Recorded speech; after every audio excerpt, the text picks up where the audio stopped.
Worldwide, listen to me. Le monde entier, écoutez, écoutez, écoutez, écoutez.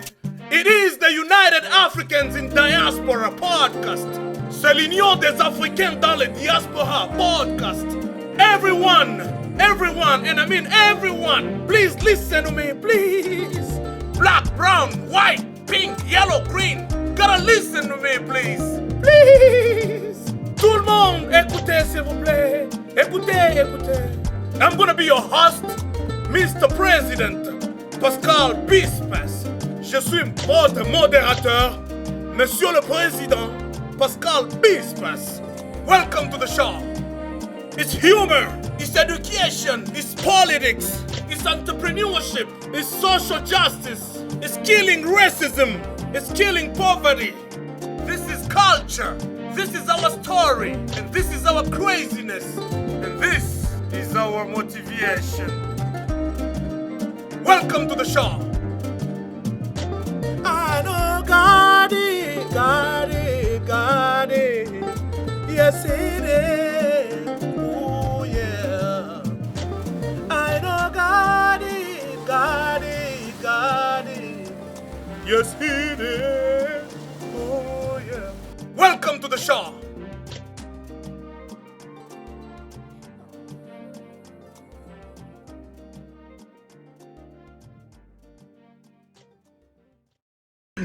All right. Hey, welcome to the United Africans in Diaspora podcast. So today we have everybody here. We have Papa, and you can see him, Papa Mukuna. We have Anthony Mukuna. We have Fidel Shombo, the poet. And we have Bosch. Yeah. And we have, of course, your boy Bispas. So we're going to be talking about some issues that really affect us, okay?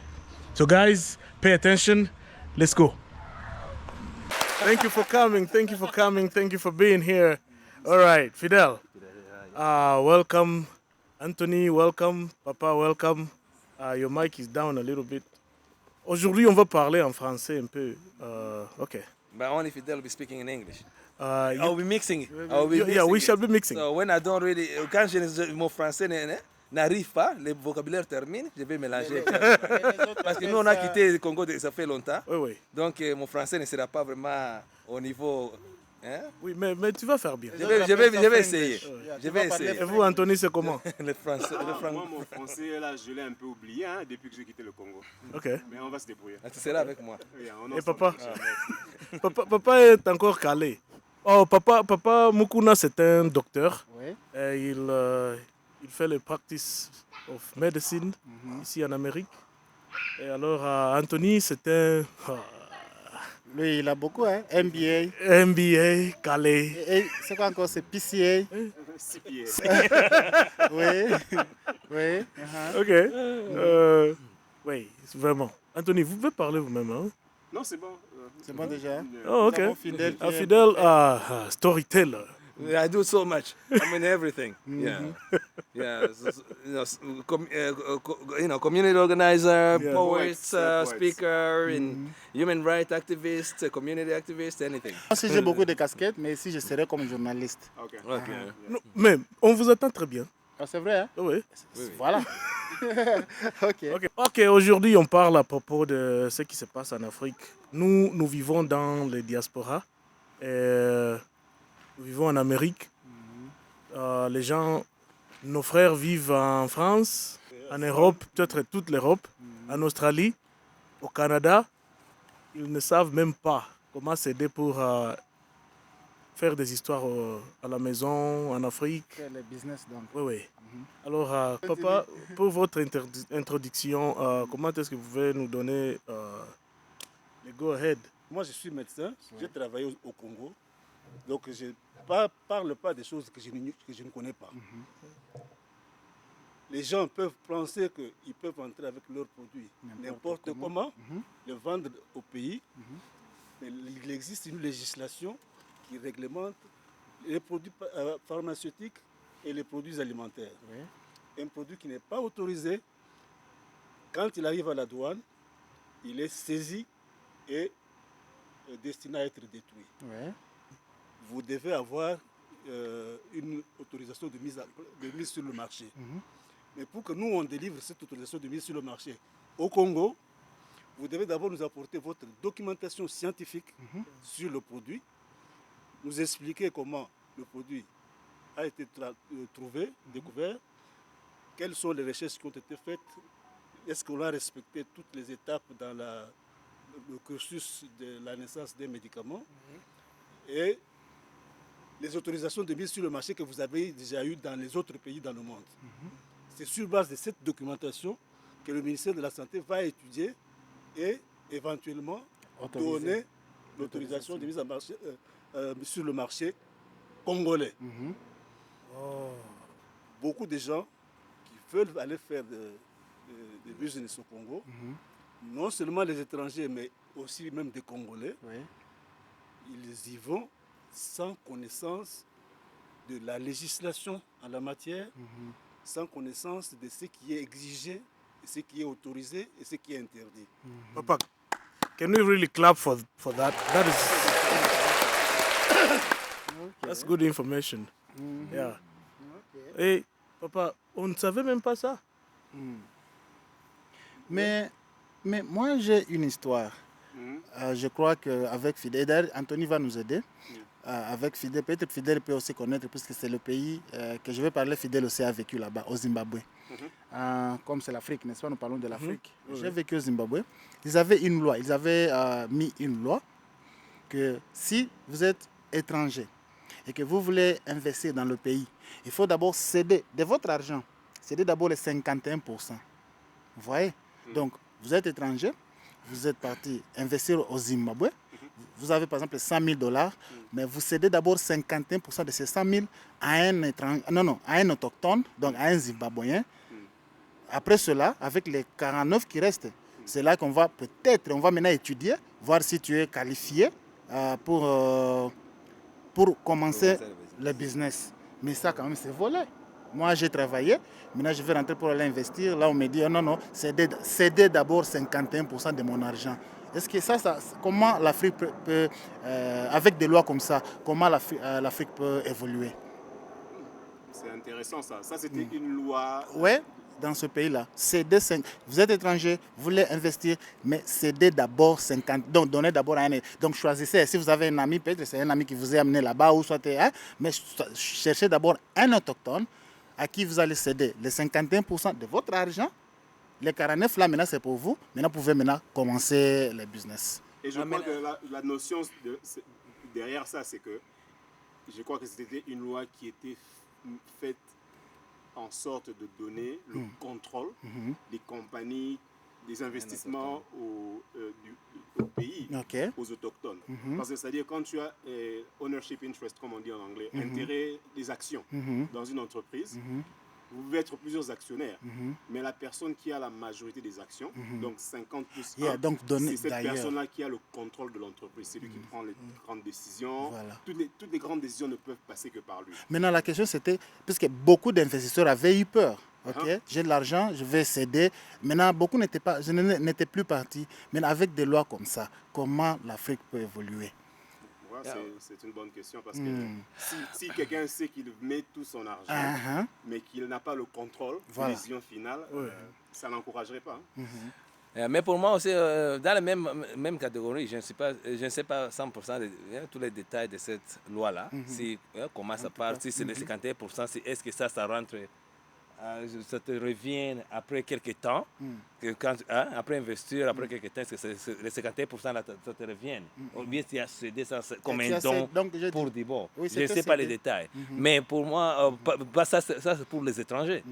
Mais quand on fait les choses pareilles comme ça pour les étrangers, c'est-à-dire qu'il y a les choses qui favorisent les autochtones d'investir. Donc on décourage les étrangers un peu pour encourager les autochtones. Les diasporas qui ont vécu là-bas à Zimbabwe, qui ont l'argent pour investir, quelles sont les choses qu'on a fait pour eux pour investir? Parce que la même chose, ça se fait ici aux États-Unis. J'ai acheté les choses à Chine. Quand j'ai acheté les choses à Chine, quand ça est arrivé ici, on m'a chargé les tarifs 4 fois plus que les valeurs des choses que j'ai achetées. Ou bien 2 fois plus, pardon, 2 fois plus. Donc, valeur. J'ai demandé pourquoi. Parce que quand on m'a donné les premiers tarifs, c'était normal. Et puis la deuxième fois, quand on a commencé à parler au téléphone, on a remarqué que les choses venaient de Chine. On a doublé les tarifs. Donc, quand il y a les choses que les pays quelquefois font pour décourager les gens de faire le business avec les pays étrangers, ou bien les étrangers de faire le business dans les pays, mais encourager les origines, les originaires. Les originaires, là, de faire ça. Et maintenant, c'est ça les choses que j'avais pour le Congo. Qu'est-ce que le Congo fait pour les originaires? Les diasporas congolais, même si on a naturalisé comme Américains, on a naturalisé comme Européens, Australiens, consorts, mais on a l'amour des pays, on veut rentrer au pays. Qu'est-ce que le pays et le président... Parce que j'ai entendu le président a parlé quelquefois, l'année passée ou bien quoi, que... tu sais qui il est en train de regarder... Chilombo. Fachi Béton. Il est en train de regarder s'il peut favoriser l'idée de deux nationalités, double nationalité au Congo. Pour que nous, les Congolais qui sont ici, même si on est américains déjà, on peut toujours bénéficier de venir au Congo sans visa, totalement. Venir au Congo sans payer le visa, investir au Congo sans être chargé comme les étrangers.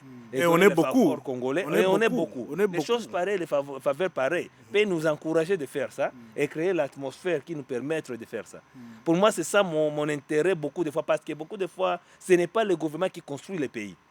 C'est la population et les gens qui ont l'amour des pays qui construisent les pays. C'est eux qui investissent, c'est eux qui construisent les industries. Mais au Congo, c'est comme si on est en train d'attendre que le gouvernement construise les industries. Mais le gouvernement... Donc c'est ça que moi, vraiment, je demande, qu'est-ce que le gouvernement peut faire pour nous aider et favoriser les diasporas congolais de revenir, décourager les Chinois un peu, et pas beaucoup, laisser les Chinois venir nous aider, mais donner les Congolais beaucoup des avantages. On a cette plus capacité. que même les Chinois. Parce que vous savez, là, peut-être papa peut avoir un bon chose. Je peux pas peut-être vous couper, je vais pas vous couper la parole. Il y a beaucoup de Congolais ici, en Amérique comme en Europe et partout ailleurs, qui ont étudié, qui savent quoi faire et qui ont vraiment la mentalité de construire le pays. Mais ils n'ont pas la chance de rentrer à la maison. Ou peut-être ils sont totalement déstabilisés quand ils voient ce qui se passe au Congo. Et vous savez, pour nous qui vivent ici à l'étranger, on voit beaucoup des histoires que les gens qui sont là à la maison ne peuvent pas voir. Parce qu'on voit tout ce qui se passe ici. Et si tu regardes ce qui se passe à la maison, c'est totalement différent. Même nos politiciens, ils viennent ici. Ils voient ce qu'on voit. Mais pour eux, ça c'est comme, comment est-ce qu'on appelle ça? L'influence. Ils font l'influence pour aller mentir aux gens. Et des histoires pareilles. Je sais qu'elle existe dans beaucoup de pays, notamment au Congo, une loi plutôt qui détermine le taux de participation à l'entreprise. Donc ce n'est pas l'entrepreneur qui vient avec son argent qui le cède aux nationaux, mais l'entreprise doit accepter dans le capital de l'entreprise une quotité réservée aux nationaux. Qui amènent leurs propres capitaux. Qui amènent leurs propres capitaux, pas qu'ils prennent les capitaux de celui qui vient. Voilà. Si c'était comme ça... Alors, cette quotité varie selon les cas. Il y en a, le minimum, c'est... Le taux le plus courant, c'est 51%. Mais des fois, il est rabaissé à moins de 50%. On laisse la majorité aux investisseurs étrangers. Et dans certains cas, on donne la majorité aux nationaux et les investisseurs sont minoritaires. Mais les lois existent au Congo. Et en plus de ça, il existe ce qu'on appelle la loi sur la sous-traitance qui est en discussion actuellement. La loi existe, les dispositions existent, mais ne sont pas encore très appliquées. C'est-à-dire qu'une entreprise qui vient investir est obligée d'utiliser comme sous-traitant des entreprises congolaises. Parce que c'est pour éviter ce qu'on a constaté, les entreprises chinoises venaient avec tous les employés, toute la main-d'œuvre chinoise, du haut en bas. ça, ce n'était pas normal. Ok. Donc, on doit pouvoir utiliser la main-d'œuvre congolaise. Si elle n'existe pas, la former. Ok. Yeah. Go ahead. Anthony, Et moi, j'aimerais ajouter quelque chose sur ce point-là. Revenons sur la question, qu'est-ce que le gouvernement peut faire pour encourager les gens, les diasporas à rentrer, à investir au pays. Mais je crois qu'il y a aussi la responsabilité est de deux côtés. Le gouvernement a une responsabilité, comme j'ai toujours dit, de créer l'environnement qui va donner la confidence aux gens qui ont des capitaux de rentrer investir. La confiance. Ouais, la confiance aux gens qui ont des capitaux de rentrer investir au pays, dans le pays. Parce qu'ils savent que non, si je mets mon argent là-bas, je sais que je ne peux pas prendre un risque que je vais perdre mon investissement. Et il y a des lois qui sont en place, il y a des conditions. Comme dans tout pays, il y a des conditions pour pouvoir créer des entreprises à investir. Et peut-être créer des lois qui vont faire en sorte que peut-être les conditions ne sont pas des conditions qui sont du genre à décourager les investisseurs. Mais nous aussi, les gens de la diaspora, on doit aussi avoir une attitude de compréhension. Il y a beaucoup de gens qui sont là, oh non, quand je suis allé là-bas, j'ai voulu ouvrir mon entreprise, on m'a demandé de payer tel droit. Ça l'a énervé. Non, mais si c'est dans la loi, pourquoi ça doit t'énerver? Parce que quand ici, peut-être aux États-Unis, tu dois créer une entreprise, si on te dit que non, avant de créer ton entreprise, tu dois payer, je ne sais pas, $200 chez le secrétaire de l'État, tu dois payer ça. Tu ne vas pas discuter. Si peut-être quand tu as commencé à faire tes revenus, on te demande de payer les taxes, tu vas payer ça, tu ne vas pas te plaindre. Mais nous, quand on a l'investissement, on veut que tout soit gratuit, quoi. Que j'ouvre mon entreprise sans payer les frais, et quand je commence à faire mes revenus, je ne dois pas payer les taxes. On doit aussi aller avec cet esprit-là que non, nous aussi, on sait qu'on va dans un pays où il y a des lois, il y a des conditions qu'on doit respecter. Si tu te rencontres devant un fonctionnaire qui te dit que non, voilà, quelles sont les conditions pour que tu puisses ouvrir ton entreprise, il ne faut pas seulement croire que non, parce que toi tu viens de la diaspora, donc on doit te rouler le tapis et tu dois ouvrir ton entreprise sans condition, quoi. Moi je crois que la responsabilité doit être partagée des deux côtés. Mais Anthony, parlant des entreprises, peut-être nous avons en tête des grandes entreprises, mais de ma connaissance, je sais que ce qu'on appelle les petites et moyennes entreprises, c'est ceux-là quand même qui font avancer ou développer le pays. Mais moi j'ai une petite histoire. Je suis encore, pardon, je parle beaucoup de Zimbabwe, c'est là que vraiment j'ai passé beaucoup de temps. Je suis au Zimbabwe, j'ai vu des gens, à ce temps-là j'étais encore jeune, j'ai vu des jeunes, ils s'achètent des machines, des pressure washer, ce qu'on appelle en anglais pressure washer. Là vraiment, it was a big deal, c'était vraiment grand. Tu achètes pressure washer, tu mets ça quelque part, même devant ta maison, ça devient une entreprise. Les voitures viennent, tu commences à laver des voitures. Moi, j'avais vu, je n'ai pas amené ça aussi au Congo, non? J'en avais acheté, je crois, 5. J'étais allé avec ça jusqu'à Lubumbashi. J'arrive là-bas. Bon, alors, moi, je mets en tête que non, au Zimbabwe, les gens, qu'est-ce qu'ils faisaient? Ils mettaient donc ces machines-là, des pressure washers, partout où ils voulaient, là où ils voyaient que les voitures passaient. Alors moi aussi, comme j'avais 5, j'avais donné 4 à des petits que j'avais trouvés là-bas. J'ai dit, chercher des bons coins pour mettre ça, comme ça les voitures vont commencer à venir. C'est déjà quelque chose quand même. Je te dis, un bourgmestre, il vient me dire que non, on ne peut pas faire ça. Je dis, mais pourquoi? Ça, je vais travailler, les 5 garçons là que j'ai donné ces machines-là, donc je suis déjà entrepreneur. Il dit non, ce n'est pas comme ça que ça se passe. Maintenant, dis-moi comment ça se passe. Pas de loi, mais me donne des conditions.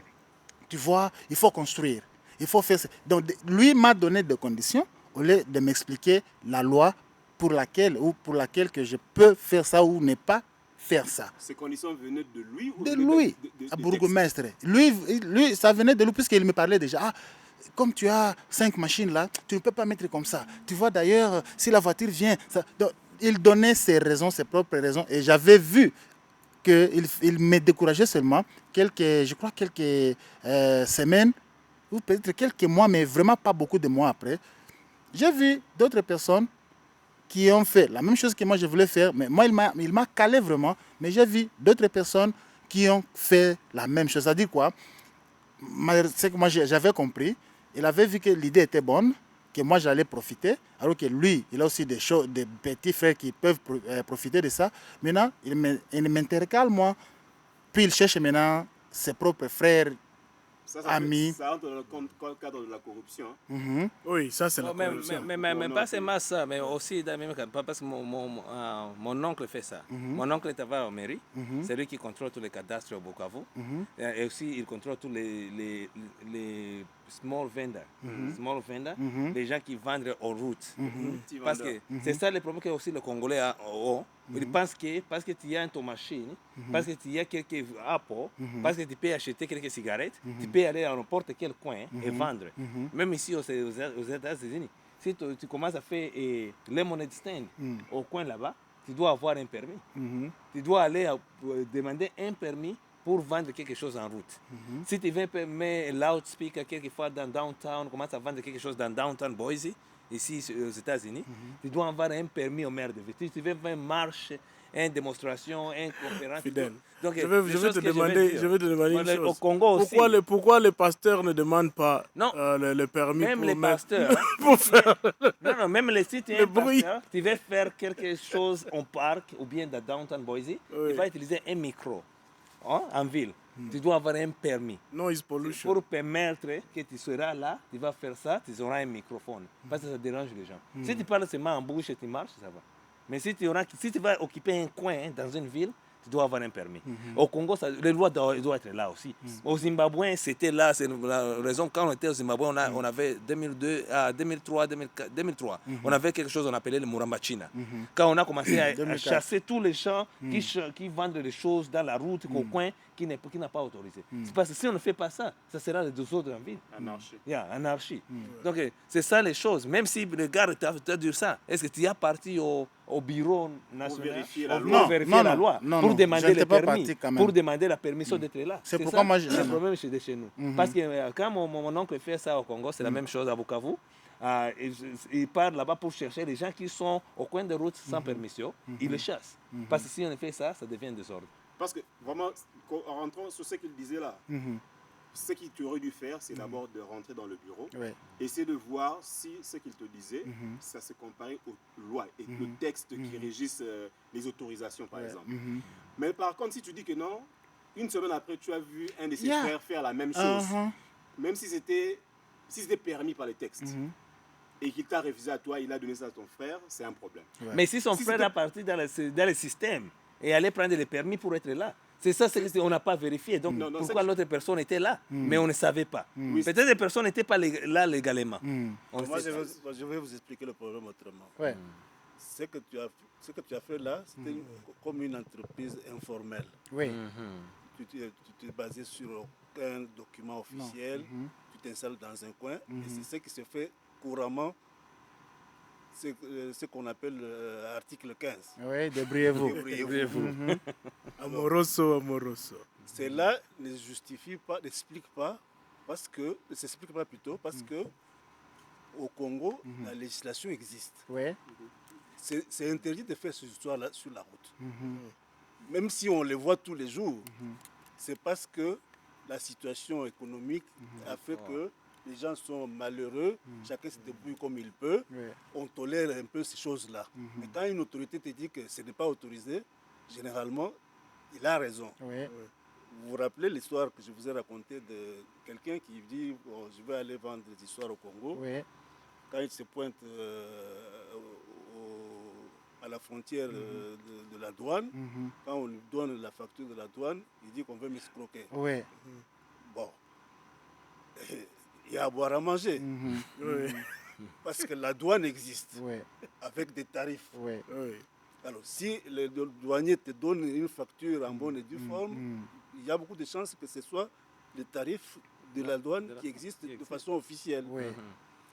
Là où ça peut être Manipulé. dans la manipulation, c'est quand le douanier te propose de régler ça Oui. Moi, en sous-main, en dessous de la table. oui, ça se passe aussi au Congo, non?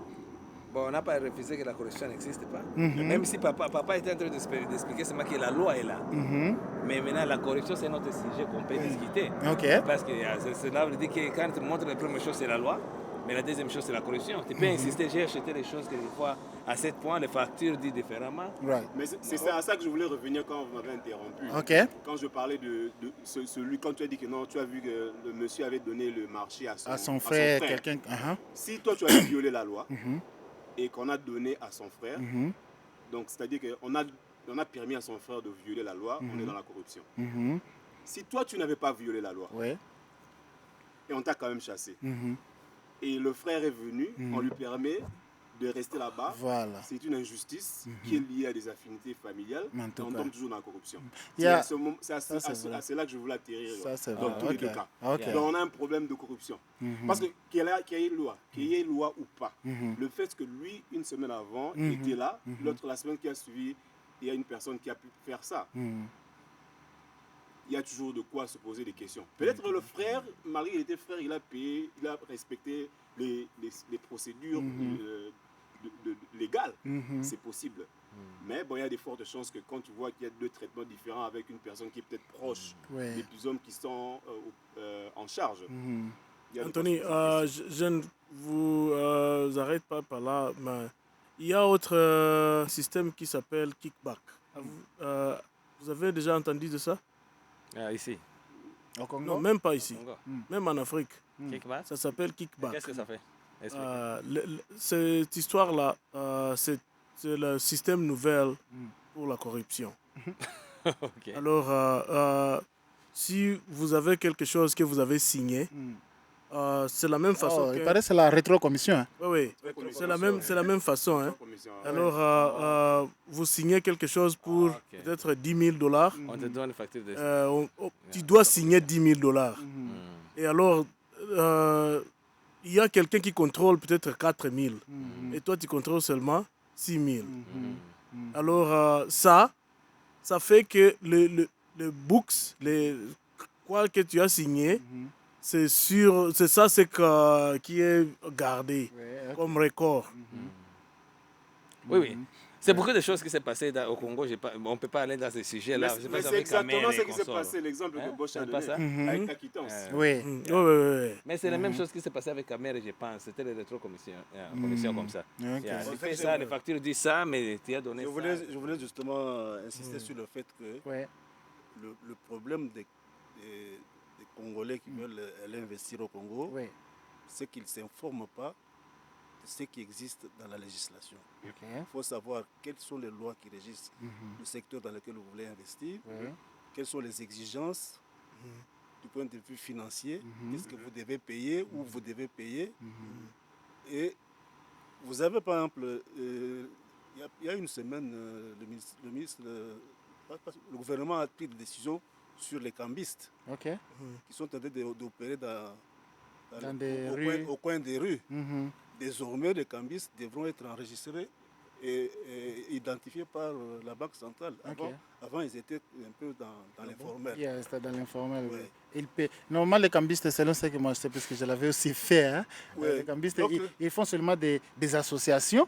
Et puis l'association là, il paraît chaque semaine. Moi, à mon époque, on payait chaque semaine, on donne à celui qu'on désignait comme président. Il va aller donner on l'appelait encore administrateur du territoire, AT. Hein, donc c'était son argent. Hein, C'est ça les problèmes. C'était Quand on son parle de argent, corruption, lui. toujours papa. C'était son argent, C'est- c'était la taxe. non, c'était son argent, mon cher ami. Anthony, Argent de c'est poche, la je taxe, le sais. mais le problème, Ah, chaque c'est la point, taxe peut-être. à Kalemi, là-bas. Peut-être Donc, officiellement, c'est la quand on taxe. veut faire le business Oui. de façon officielle, Mhm. mais dans la mentalité, on a D'autres idées.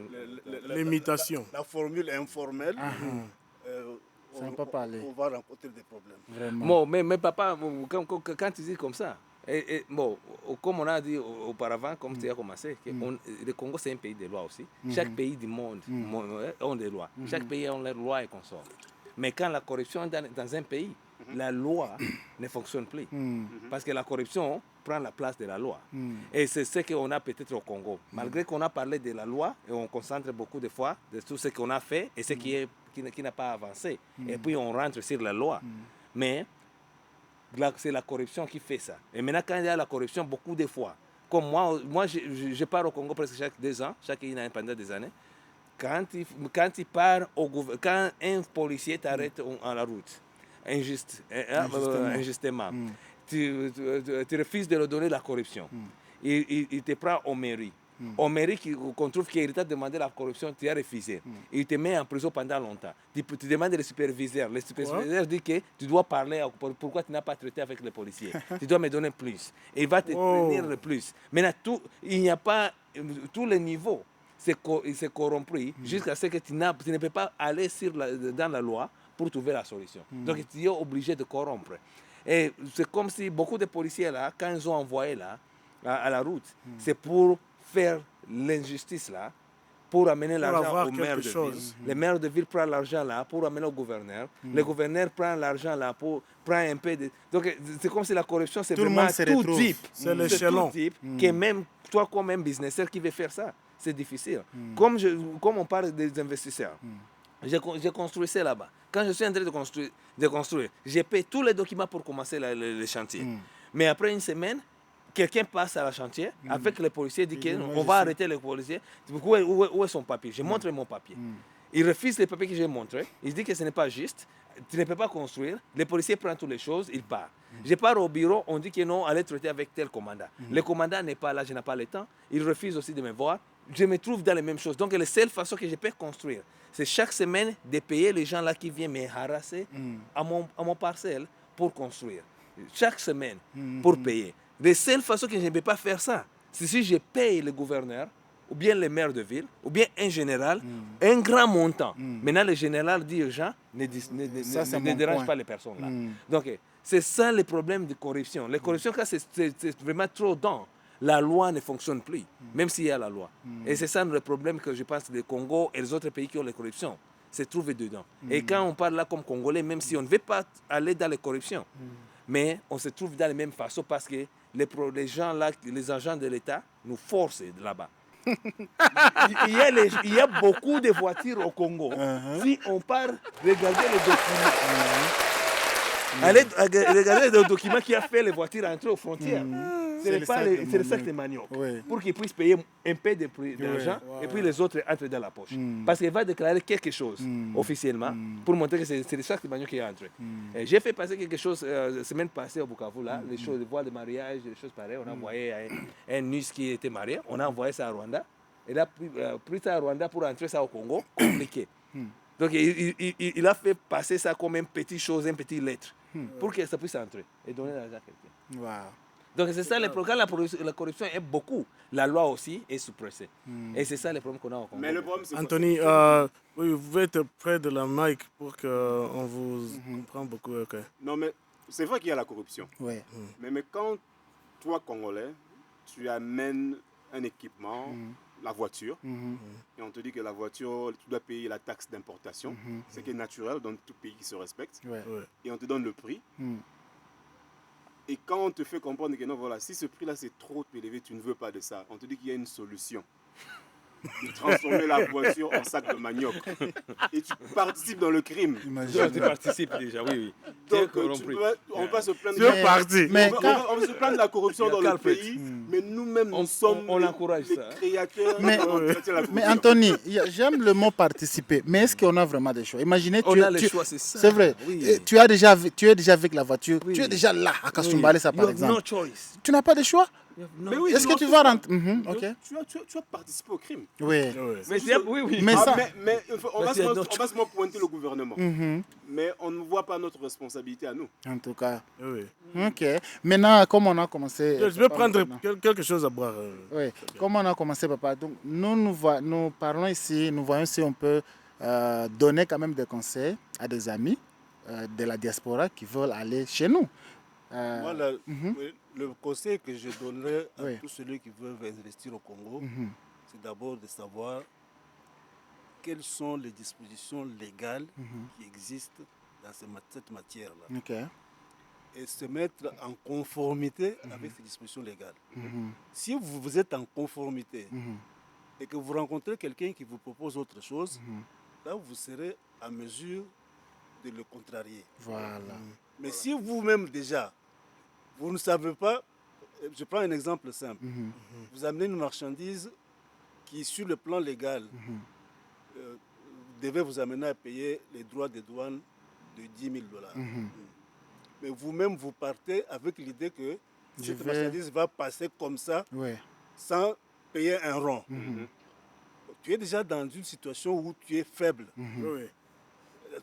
Tout ce qu'on va te raconter, que ce soit légal ou pas légal, ça ne va pas te permettre de faire ton business comme escompté. Vraiment. Donc avant d'aller, il faut déjà te mettre dans la tête que si j'ai des produits à vendre, à dédouaner pour $10,000, tu te prépares avec les $10,000 à payer. Et si tu n'as pas les $10,000 à payer, il y a toujours moyen de trouver les arrangements avec le service des douanes pour échelonner les paiements, etc. Voilà. Mais si vous n'êtes pas dans cette logique-là, malheureusement, c'est le cas de beaucoup de gens. Quand ils arrivent, il a amené une marchandise, on lui demande de payer $10,000. Il ne les a pas. Ils cherchent des arrangements, ça ne marche pas. Finalement, la marchandise est confisquée ou disparaît. Il va dire que bon, tout va mal là-bas. Évidemment, ça va mal, mais tout ne va pas mal parce que tu as aussi contribué à quelque chose. J'ai une autre question. Là, oublions d'abord la loi. Parlons un peu de la société. Il y a des gens dans la diaspora ici qui ils veulent vraiment aller investir dans n'importe quel département, même dans la construction. Mais il y a d'autres qui disent, moi, ici c'est chez nous, donc en Europe, États-Unis, partout. Ici, je ne peux jamais aller investir dans mon pays, au Congo par exemple. Maintenant, en tout cas, comme nous sommes en train de discuter ici, vous, qu'est-ce que vous conseillez ces gens-là qui sont déconseillés par d'autres que non. Par exemple, moi, tu peux parler à un ami qui dit moi je vais aller construire une maison au Congo. Toi, tu vas construire une maison. Pourquoi? Si tu as construit, tu construis seulement ici. C'est ici ta maison, c'est ici tes enfants, c'est ainsi de suite. Qu'est-ce que vous dites à ces genres de propos-là? Qu'il ne faut pas aller investir dans nos pays, donc au Congo par exemple. Puisque là où nous vivons aujourd'hui, c'est là notre vie, c'est là où il y a nos enfants, tout ça. Puisque là, ce n'est plus chez nous, d'ailleurs, qui va, des choses comme ça. Qu'est-ce que vous pouvez, comment est-ce que vous pouvez conseiller des gens qui ont ces dilemmes-là? Peut-être, je veux que papa augmente à ce que je veux dire. Parce que moi, je sais très bien que si tu veux développer chez vous, parce que quand tu as sorti chez vous, peut-être il n'y avait pas de moyens, il n'y avait pas de moyens pour se développer. Et alors, quand tu es dans des pays comme les États-Unis, la France, l'Angleterre, l'Australie et tout ça, il faut avoir cet esprit pour aider les autres. Et alors, si tu n'as pas cet esprit-là, c'est pour cela que tout le monde peut te décourager. Mais si tu as l'esprit là pour développer chez vous, personne ne peut te décourager. Mais les gens découragent toujours, je ne sais pas vraiment. Qu'est-ce que vous dites? Il y a plusieurs catégories déjà. Oui. Il y a ceux qui ont déjà fait une mauvaise aventure et qui découragent les autres. Okay. Donc, il avait amené ses marchandises à vendre. Il a eu des mêlées à la frontière avec la douane. Ou bien il voulait construire une maison.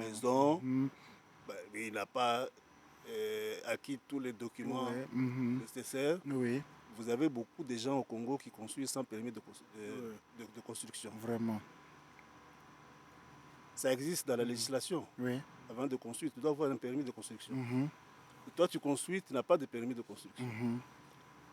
Quand on vient te contrôler, on trouve que tu n'as pas de permis, tu es la cible de harcèlement. Ok, oui. Alors, on va te harceler, on va te chercher de te soutirer de l'argent. Toi, tu ne comprends pas pourquoi. Tu as une faiblesse là qui les arrange. C'est ça. Oui, alors, totalement. La meilleure chose à faire, c'est de te mettre d'abord en règle. Oui. Si tu es en règle, maintenant, tu peux discuter avec ces gens-là. Ok. Maintenant, la question vraiment, c'était, est-ce que vous encouragez, Fidé, toi, tu n'étais pas là, la question, c'était, il y a des gens qui veulent aller investir dans n'importe quel département, construction, commerce et tout ça. Mais il y a les gens qui disent non, n'allez pas construire. Moi, pourquoi aller construire par exemple le Congo? Si vous avez l'argent, pourquoi ne pas seulement construire là où vous êtes? Si c'est aux États-Unis, construisez aux États-Unis. Pourquoi aller construire au Congo? Toi, Fidèle, qu'est-ce que tu peux conseiller des gens qui veulent aller construire peut-être par exemple au Congo? Bon, pour moi, parce que j'ai construit là, je suis en train de construire là pour le moment. Tu sais, Wakilongo, Wakilongo, on était à Zimbabwe. Il vient d'inaugurer son hôpital semaine passée. Semaine passée, il a construit un bon hôpital à Bukavu. C'est un peu loin de Bukavu, mais c'est un bel hôpital. Je pense que quelques millions de dollars derrière l'hôpital de Mukwege, tout proche de Nyangezi, dans la route là de Nyangezi. Donc il y a les gens qui font les choses pareilles. Mais le problème pour moi, pour les gens, pour Wakilongo, vraiment, il y a 100%, 100% c'est une bonne chose. Il a fait une bonne chose, il a terminé son projet, c'est un Congolais. Et bien, il a inauguré ça. Vraiment, je pense que c'est presque 500 chambres d'hôpital. 500 chambres. C'est vraiment un grand hôpital. Il va inaugurer la semaine passée. On était Il a ensemble avec lui. Il a inauguré la déjà semaine passée. inauguré, il était On là. était ensemble à Zimbabwe, là-bas. On a venu presque. Il est en dans même quel temps. pays? Il est ici. Il habite à Nebraska, je pense. Nebraska? Ne donnez pas beaucoup de détails. Mais non, mais Non, les c'est gens, bien, c'est bien. encouragez vraiment ça. Si vous voulez rechercher ça, recherchez. Parce que s'il y a quelqu'un qui veut aider, c'est une bonne chose à encourager. Mais à la même temps, je ne sais pas comment il a fait ça et le challenge qu'il a trouvé pour construire ça. On a d'autres gens qui ont fait ça pour Lubumbashi, qu'on était ensemble au Zimbabwe. Je ne sais pas si tu la connais, elle est aussi à Kentucky, une autre femme. Elle a construit une école. Donc on a beaucoup de gens qui font les choses là, malgré le challenge de chez nous. Mais le problème pour moi, je peux encourager toujours les gens d'aller faire ça. Mais pour aller faire ça toujours, première chose, quand on part au Congo pour faire ça, beaucoup de fois c'est pour aider. Parce que le retour n'est pas là à cause des circonstances, les problèmes de gouvernement, l'infrastructure et consorts. Il n'y a pas le retour. Donc vraiment, ce n'est pas comme un investissement qui va te retourner l'argent, mais c'est vraiment aider et l'amour. Mais si les pays, les gouvernements nous permettent et favorisent et met les bras vraiment sur les Congolais, les diasporas qui rentrent à faire les choses pareilles, comme mon ami Wakilongo, à lui dire que comme tu as fait ça, tu vas employer les origines, tu vas créer des emplois pour les originaires. On va les taxes, on va couper les taxes en deux, comme on fait aux États-Unis. On ne peut pas te déranger à cause de ça et ça et ça, on va réduire ça. Pour les Congolais, ça peut encourager déjà pour rentrer. Donc, alors, même si papa parlait que beaucoup de fois les gens font ça sans savoir les lois et puis quand on lui demande de payer, il ne veut pas, ça devient une complication. Mais le problème aussi, qu'est-ce que le gouvernement fait pour nous quand on rentre là-bas pour aider? Donc on doit nous traiter comme les nationaux, comme les Congolais, au lieu de nous maltraiter. Et c'est ce qu'on trouve beaucoup de fois. On persévère, comme Wakilongo a persévéré à faire ça. Mais beaucoup de fois, et aussi ça décourage. On nous bloque de faire mais ça. Anthony a donné des responsabilités aussi à la diaspora. Allez-y, Anthony. Moi, j'aime toujours partager les responsabilités parce qu'on il y a toujours, on veut toujours, le gouvernement, la diaspora. Il y a deux choses. Surtout la jeunesse d'aujourd'hui. Moi, je crois qu'on a une très grande responsabilité aujourd'hui d'essayer de vendre l'image de notre pays. Oui. Parce que dans tous les pays, il y a des problèmes. Dans tous les pays, il y a des difficultés. Et quand nous-mêmes, on est là en train de se dire, là, il ne faut pas aller investir.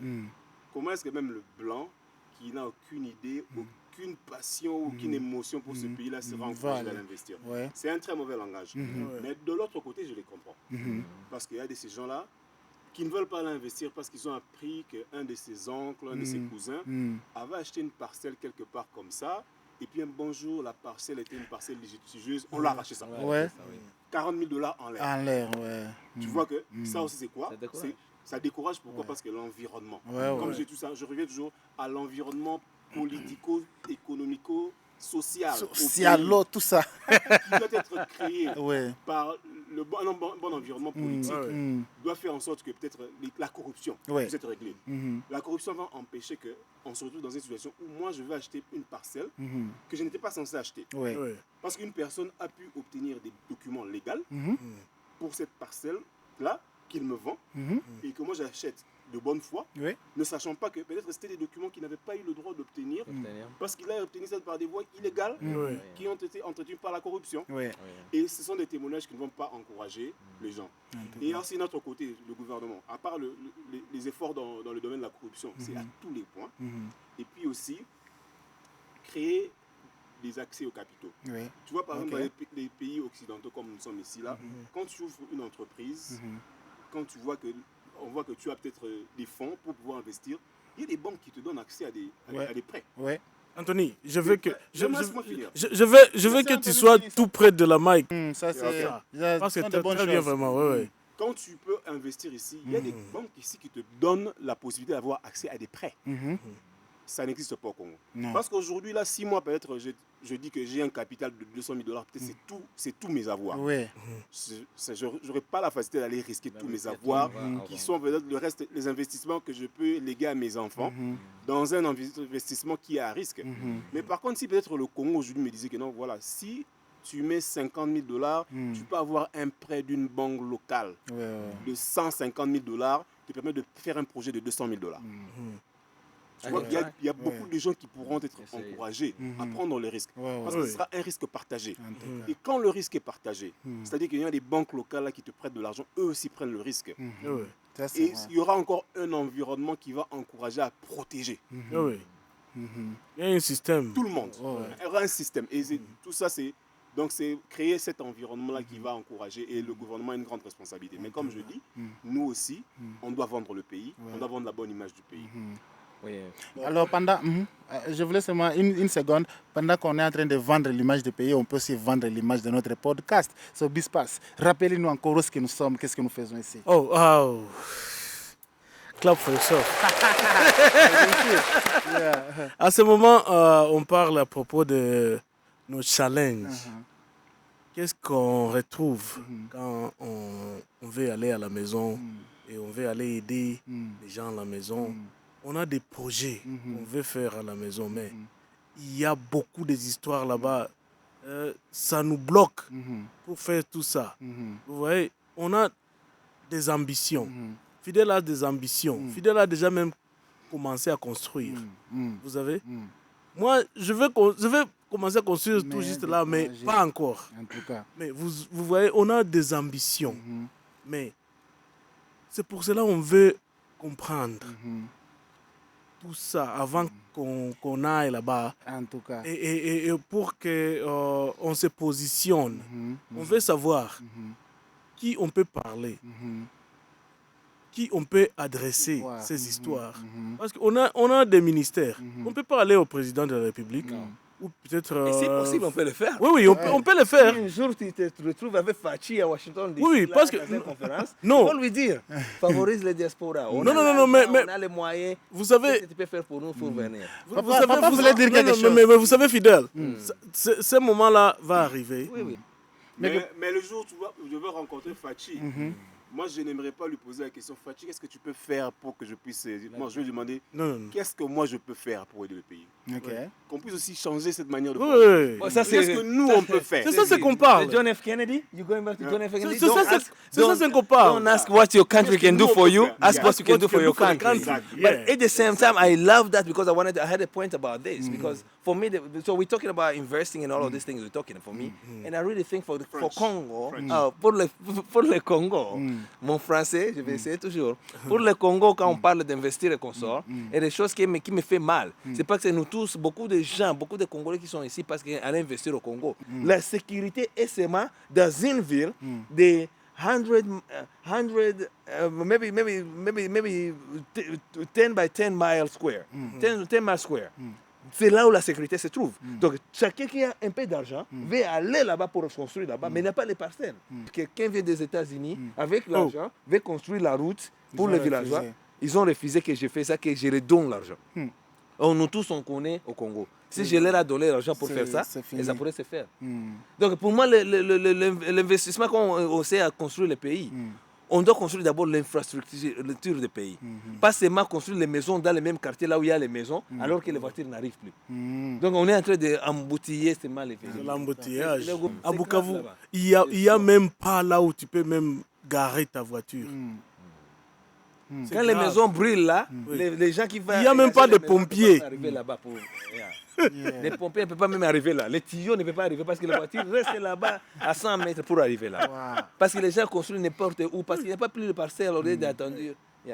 Donc papa, tu peux parler un peu. Non, on te donne Il la voulait voix, parce que dire toi, quelque tu connais le chose, Congo plus bien. Ben, nous allons chuter maintenant. Hein. Oui, oui, on va clôturer. Mais il y a eu un crash financier vers les années 79, si j'ai bonne mémoire, avec la démonétisation des Du billets franc Congo peut-être. des Zaïre monnaie.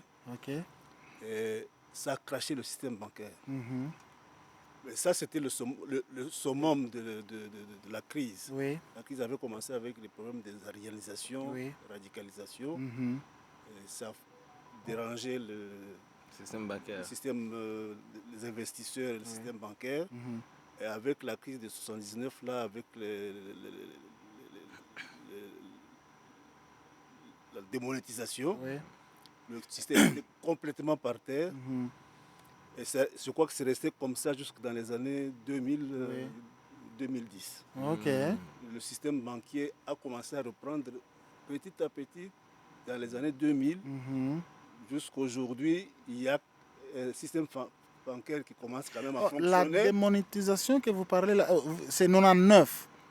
79. Ah, 79, donc 79. 79. Ok. Wow. Mais même avec les systèmes de banque là que tu as parlé là, parce qu'à Burundi on fait différent. Je pense que ça rentre toujours. Et même si tu as parlé que tu essaies beaucoup, tu essaies beaucoup de partager la responsabilité. Nous, les Congolais, on participe dans tout ce qui ne marche pas au Congo, mais on participe parce qu'on est forcé. On est forcé par les systèmes que le gouvernement a créés. Mais les systèmes, on essaie beaucoup de construire le système from bottom up. Donc c'est comme ça, comment en français? Bottom up. Des bas en haut. Au lieu de construire ça en haut, des bas. Tu vois? Et la raison pour laquelle je dis ça, c'est quoi? Le système de banque là au Burundi, parce que le gouvernement est un peu clair, les banques est un peu clair. J'ai envoyé les choses à Rwanda, un ami m'a appelé, la fille que j'ai envoyé ça, elle a dit non, j'ai arrivé à Rwanda, on m'a donné mon paquet sans question, c'est mon nom, ton ID. Pas même les questions, quand j'ai montré tout, on a parti là-bas, trouver les choses, me donner. Ça même me demandait une question. Mais au Congo, quand j'envoie un argent Western Union, on veut que tu laisses $2 pour que tu puisses retirer ton argent, alors que tu as déjà payé pour ça. Les questions et les questions pour retirer ton argent. Il a dit que vraiment c'était... Donc en Burundi, il y a un système déjà pour faire ça. Que les gens sont en train de construire le développement à Burundi, comme on le fait à Nigeria, comme on le fait au Ghana. Donc, development, c'est le même système ici. Tu prends un big piece of land, tu mets 100 maisons, clôture, et puis tu vends les maisons aux gens. Mais les gens qui font ça, ils font ça en crédit, et puis ils vendent en crédit. Au Nigeria, au Burundi, au Ghana, il y a les nouveaux docteurs. Les enfants qui sont en train de venir de l'école, qui trouvent un bon travail, commencent à faire un bon argent. Mais n'ont pas l'argent pour acheter une maison. Mais avec le système-là, quand un Américain vient là-bas, construit tout ça et lui donne un crédit de payer de 15 ans et fait un contrat avec une banque. Mais beaucoup de ces gens-là, les Américains-là, font les contrats avec les banques, pas les banques nigériennes, pas les banques burundaises, les banques américaines. Mais les banques américaines aussi font les contrats là parce que l'environnement dans les pays est un peu mieux. Ils comprennent qu'il y a le système là-bas qui revient. Donc, ce que tu as dit là-avant, c'est ce qui est le problème beaucoup avec le Congo. On doit créer un environnement qui confirme aux gens. Donc même si nos banques ne fonctionnent pas, les banques ici aux États-Unis peuvent construire, peuvent donner un loan pour aller construire un appartement, une construction là-bas pour investir au Congo parce qu'ils voient que c'est up and coming economy and it's gonna, the return will be there. C'est même le gars qui est de Kwame, de Ouganda là, qui est en train de construire une nouvelle ville à Ouganda, une technology city à Ouganda, ou bien Kenya. Donc le Kwame là, il est à New York. Donc le contrat qu'il a fait avec Banque mondiale, Chase Bank, les banques ici aux États-Unis, lui a donné des milliards de dollars pour créer une ville au Kenya. Je pense que c'est au Ouganda ou au Kenya. Pardon, je ne sais pas. On va vérifier ça. On C'est entre les deux pays là. Banque américaine. Donc, il accepte le risque de ces pays-là parce que l'infrastructure, the environment, the structure, like Anthony said earlier, I think that's the main reason and the main responsibility pour notre gouvernement. Pas seulement nos responsabilités, mais d'abord, il va construire cette infrastructure qui permet que les gens commencent à nous... Yeah? C'est ça mon problème. Anthony, tu avais à ajouter? Et oui, Alors, et moi, tout revient à ça. Et quand je parlais d'environnement politique, tout commence par ça, la corruption. La corruption, c'est un mot simple, mais c'est un mot aussi très complexe. Donc, tu sais, ça s'applique dans beaucoup de circonstances. Et l'effort de la corruption, ça doit être vraiment puni de haut en bas. C'est-à-dire au sommet de l'État, dans tous les postes gouvernementaux, dans l'administration publique, où on sent que ça devient sérieux. Et aussi faire en sorte que les gens qui sont dans les administrations soient mis dans les bonnes conditions aussi, pour qu'ils ne soient pas tentés d'être corrompus. Et aussi, après ça, nous aussi, la population, nous ne participons pas à la corruption. Tu amènes une voiture où tu dois payer 2500 $ de taxes, mais parce que tu ne veux pas payer ça, on te propose de transformer la voiture en sac de farine encore. Tu vas payer 500 $, tu payes ça, tu as participé à la corruption. En conclusion, moi je pense que, vous voyez, parce que les gens à la maison pensent que même ici, il y a la corruption. C'est pour cela qu'ils s'en chargent. On ne peut Moi, pas je peux dire dire ça ça. aussi. La corruption, elle existe partout. Peut-être à des proportions différentes au pays que peut-être aux États-Unis dans des démocraties établies. Et par exemple, dans des pays sérieux comme aux États-Unis, quand tu es dans les systèmes légaux à cause de la corruption, les conséquences sont réelles. C'est ça la vraie différence. Les proportions et les conséquences. Ok. Mais la corruption... Donc, c'est puni, on punit la corruption ici.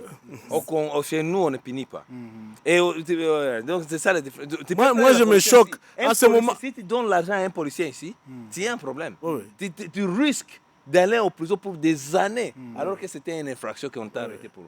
C'est la raison pour laquelle les gens ne participent pas dans la corruption ici. Donc, les gens qui participent, les conséquences sont vraiment grandes pour essayer de participer. Donc, le peuple n'essaye même pas de participer. Moi, je suis totalement choqué pour voir Kamere sur la marche. Et il est déjà un ministre. Bon, Moi, je Bon, me ça, demande, ça, c'est c'est quoi autre ça? chose. Ça va mener beaucoup de Ça discussions. va amener pour un autre jour. discussion. Là, ça, on va parler d'autres jours. Un autre jour. Là, on ne va jamais finir. On va pas finir ça. On va commencer. Ouais. Oui. Alors, on va terminer par papa. ici. Si papa peut dire. Vous avez last word, un mot pour... Je pense que chacun peut dire un autre closing argument. Closing argument. Closing. Everybody can say something for 1 Pour minute. seulement, pour Ok, seulement, on a parlé. on va terminer. Oui, moi, Ok. je vais insister sur ce que j'ai dit depuis le départ. Le plus important, quand on a l'idée de vouloir faire des investissements au Congo, première chose, il faut avoir la bonne information. Mais quand vous êtes vous-même déjà Mal informé. du fait d'être mal informé, vous êtes déjà hors la loi. Peut-être involontairement, ou bien volontairement, vous vous mettez hors la loi. À ce moment-là, vous n'aidez pas le système. Et votre investissement risque d'être ne pas aller loin. En tout cas. J'insiste sur le fait que, comme l'économie congolaise est surtout informelle, beaucoup de gens, quand ils pensent investissement, ils pensent toujours à l'informel. Oui. Et ils vont avec l'idée d'investissement à l'informel, mais ils rencontrent des difficultés parce qu'ils doivent faire face à ce qui est formel. Oui. C'est quelque chose qu'il faut prendre en compte. Merci beaucoup, papa. Anthony, comme tu veux conclure, mais est-ce que tu peux expliquer rapidement aussi ce que papa veut Pour dire conclure, last word. Let's do that. formel et informel? Formel et informel. Formel, c'est-à-dire que tu commences un business de manière officielle où tu t'enregistres auprès des autorités légales établies qui vous donnent un permis d'opérer votre business selon les lois qui sont établies.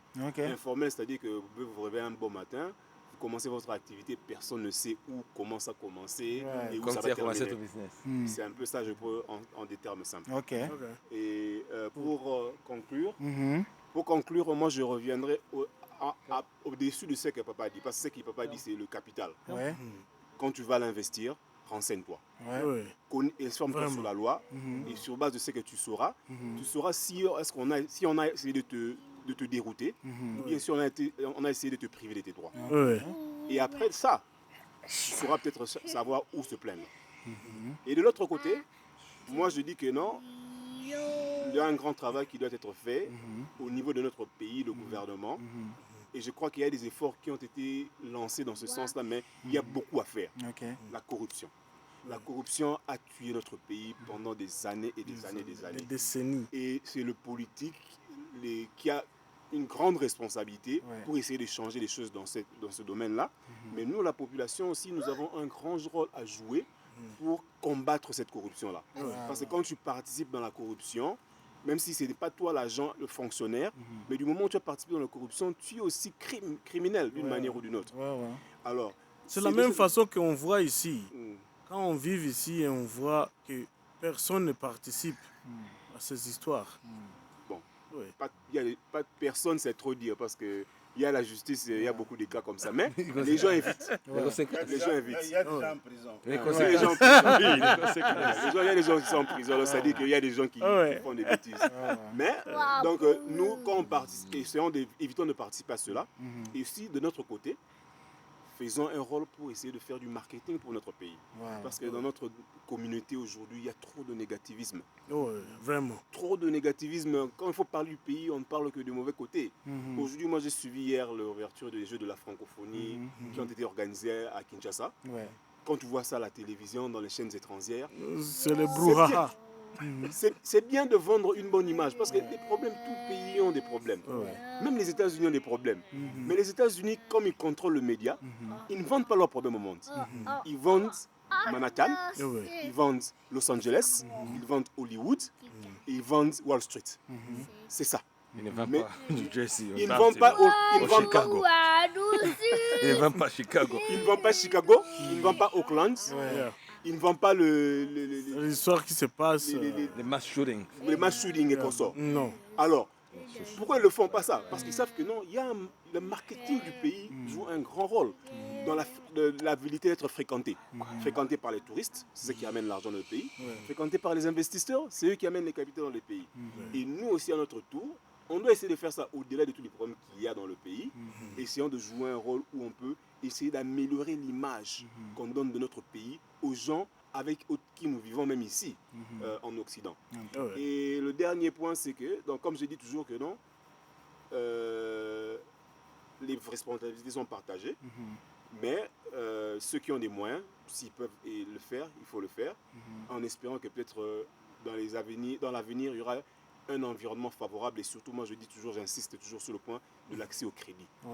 Pour ceux qui ont eu l'opportunité d'investir même dans des pays comme ici aux États-Unis, pourquoi est-ce que les gens ont la facilité de prendre des risques? C'est l'environnement et l'accès au crédit. Parce que beaucoup de gens qui investissent ici, ils n'investissent pas avec toutes leurs économies. Il va économiser, il va investir, peut-être il va garder une bonne partie de son argent en banque. Mais il utilise l'argent des banques. Et ça leur permet de créer des richesses. Et c'est de ça qu'on a aussi besoin. Anthony, on va décortiquer cette histoire la fois prochaine. Vraiment, fidèle. Donc, pour moi, c'est simple. Bon, ce que papa a dit, ça, informel et formel. Le problème, c'est beaucoup de Congolais, je ne peux pas dire les Africains parce que je ne sais pas les autres Africains. Parce que je pense que le Nigérien fait ça plus mieux que nous. Parce qu'au Nigérien, il y a beaucoup de lois qui protègent les Nigériens, diaspora, qui fait leurs choses, formelles ou bien pas formelles. Hey boy, stop it. On est avec... la Nigeria protège le Nigérien. Tu sais ça? Donc, Nigeria n'a pas un extradition treaty avec n'importe quel pays. Financial crimes, whatever. I'm not talking about crime. I don't want people to do crimes. But I'm just talking about crimes en Nigeria. Si un Nigérien commet un crime aux États-Unis, les Américains ne peuvent pas demander au Nigeria d'envoyer le Nigérien là pour être puni. Le Nigérien ne peut pas l'envoyer. Donc, tous les Nigériens qui font leurs choses partout, quand ils rentrent au Nigeria pour investir, le Nigérien les reçoit, les donne les plateformes pour investir. Et il investit là-bas, il construit. C'est la raison pour laquelle les Nigériens qui sont partout, il va te dire qu'ils ont les villas, les maisons, les appartements, les routes qu'ils ont construites chez eux, parce que leur gouvernement leur donne les chances que quand ils viennent là-bas, n'importe quel pays ne peut pas les poursuivre là-bas. Oui. Donc la Nigérie protège leur population. Parce qu'ils sont chez eux. Ils sont chez eux, ils les protègent. Donc l'environnement, beaucoup de fois, encourage le peuple. Donc quand on dit formel et formel, les Congolais pour nous, chaque fois que je vais aller au Congo, je peux parler à 10 Congolais, au moins presque 10, tous les 10, ou bien peut-être 9 ou 8, va me dire de faire les choses informelles. Il va me dire, j'ai un passeport, je suis américain, j'ai un passeport américain. Il va me dire, oh, tu pars au Congo, oh, allez à Ouganda, cachez ton passeport congolais ou américain, prends un tenalier à l'ambassade, entrez au Congo comme un Congolais, tu ne peux pas payer visa au Congo, $250 seulement de visa. Mais il veut que je fasse ça informel, entrer là comme un Congolais alors que je suis américain, au lieu de faire ça parce qu'on n'a pas de double nationalité. Donc beaucoup de Congolais encouragent les Congolais d'entrer au Congo informellement, casser les lois. Et la raison pour laquelle ils font ça, parce que le gouvernement n'a pas créé l'environnement qui nous donne cet encouragement double de faire les nationalité. choses dans les bonnes choses. Donc, comme tu as dit, Anthony a dit que c'est bien qu'on participe dans les mêmes crimes.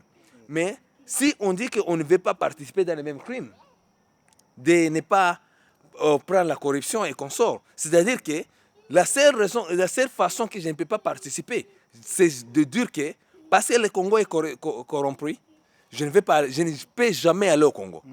Parce que si je pars aujourd'hui aller au Congo, j'arrive aux frontières, on va me convaincre et me compliquer à la frontière pour entrer si je vais faire les choses légalement. Si je ne veux pas ces problèmes-là et ces complications-là, donc la seule façon que je peux arrêter ça, c'est de rester ici. Et si je reste ici, ça n'avance pas le pays. Donc la responsabilité pour moi, ça reste toujours dans les mains du gouvernement, pas tous les deux partis. D'ailleurs, le membre de la douane là, ne peut pas me dire de le donner, ne peut pas même faire les choses là. Donc je serai obligé de payer ces mal choses et rentrer. Si je discute comme on complique, je serai en prison, je serai en problème. Donc la seule façon, c'est rester seulement ici, de ne pas le faire pour éviter tous les problèmes là. Si je dis que non, je vais seulement faire ça dans les voies normales, je vais tomber en problème parce que le système est corrompu. Mais Fidèle, Le gouvernement va essayer beaucoup d'aider les Congolais à commencer à attaquer la corruption de en haut en bas. Pas commencer par moi, pas commencer par les gens qui voyagent, commencer par les gens qui travaillent là-bas. Quand les gens qui travaillent là ne te donnent pas l'autre partie, quand ils te disent que tu dois payer $10 pour rentrer, tu ne payes pas, tu rentres. Ils ne te donnent pas de l'autre côté directement. Hein. Tu dois payer $10 ou bien tu rentres. Si tu rentres 2 fois, la 4e fois, tu vas entrer et payer les $10. Mais s'ils te donnent les deuxième partie, donc ça doit commencer en haut, en bas, pas en bas, up. Donc, d'ailleurs, on ne veut pas participer, donc on va arrêter. C'est la même chose que les musiciens en France, là-bas. Il y avait un tas que les diasporas ont refusé que les musiciens viennent en France. Hein? Ils ne voudraient pas participer dans les mêmes choses. Donc, s'ils voudraient participer, ils vont venir ici, mais on va faire dans les chemins. Mais ils ont dit, ne viens pas. Donc, quelquefois, il faut arrêter d'abord jusqu'à ce qu'ils réparent les choses et puis on va aller là-bas. Pour moi, c'est ça la conclusion. Oh, merci beaucoup, Fidèle. Merci beaucoup, vraiment. À propos de Fidèle, vraiment, j'ai eu beaucoup d'idées et on va développer ça dans notre émission. Bosch. Non, moi je n'ai pas beaucoup à dire. Sinon, moi je vais parler directement aux gens qui nous écoutent. Donc là, je vais vendre la podcast. Donc, continuez à nous écouter. Nous allons avoir beaucoup d'émissions, beaucoup de sujets. Et d'ailleurs, nous allons aussi changer. On va voir si on peut changer de langue. Langage, à la prochaine, peut-être ça sera anglais. Oui. À la prochaine, ce sera français. Non, à Lingala peut-être. We La can keep prochaine, it this ce sera- way. I'm okay with this way. Je vais mettre mon anglais, mon Ok. François Sinon, là-bas. que les gens avec mon continuent. anglais. Mais ça, c'est Le bon. podcast est encore au début. Sinon, on ne va pas arrêter. Ça va continuer. Il y a beaucoup de sujets qu'on va continuer à débattre. Sinon, Okay. à vous. Okay. Bispas Yes. made this possible. Before we go to avant on part of Bispas, we have to acknowledge without Bispas this was not going to happen. He's the one who made this possible. We came here, nobody was prepared. We came here for fun. Anthony invited us to come and have fun at his house. And Barbecue. Bispas said, we're Barbecue. going to have something else. And he made this happen. So before he talks, I want to make sure all the props goes to him for making this happen. And I hope he continues because if this goes well, who knows what's the limit. Yeah, shout out Can you- Bispas for the nice equipment. So this is professional. Can you say that in French, please? Bon travail, Bispas. L'équipement, en tout cas, c'est solide. Hein, c'est du solide. Vraiment. Ok. Papa, merci beaucoup d'être venu. Et merci Anthony d'être venu. Merci Fidèle d'être ici. Merci Bosch d'être ici. On sait que c'est déjà la nuit. Et on ne peut pas même connaître le visage ou peut-être... vous voyez, la fois prochaine, on va commencer quand it's daylight, quand il y a la lumière. Mais à ce moment, papa est dans l'obscurité. Anthony est dans l'obscurité. Fidel Jr. just messed up with our lights. Fidel Jr. Mais vraiment, merci beaucoup d'être venu. Merci beaucoup pour nous rencontrer sur ce podcast. Alors, chers amis, excusez-nous si vous avez entendu des bombardements, des chameaux et de tout ça. Vous allez nous excuser. Parce que le français n'est pas notre langage. N'est pas notre langue. Not mine. N'est pas notre langue. Bushes. À ce moment, on Mine parle. bushes. À ce moment, on parle que l'anglais.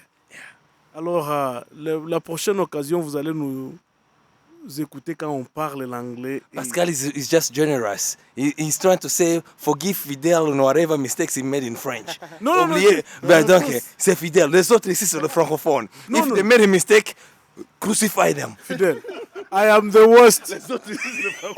Fidèle, même moi, je suis... Oh, mon français, Yeah. j'ai 20 ans Ah bon? que je ne parle pas français. Oh, no kidding. You can judge me, bro. 20 ans, vraiment. Mais Anthony, il parle très bien français. Papa parle très bien français. If he made a mistake, crucify him. Bosch parle bien français. Crucify Bosch. Fidèle, tu parles très bien français. But forgive me for the mistakes. It's all right, man. It's all right. Okay. We allow it. So that's how we end today. Merci beaucoup et à la prochaine. OK? Bye.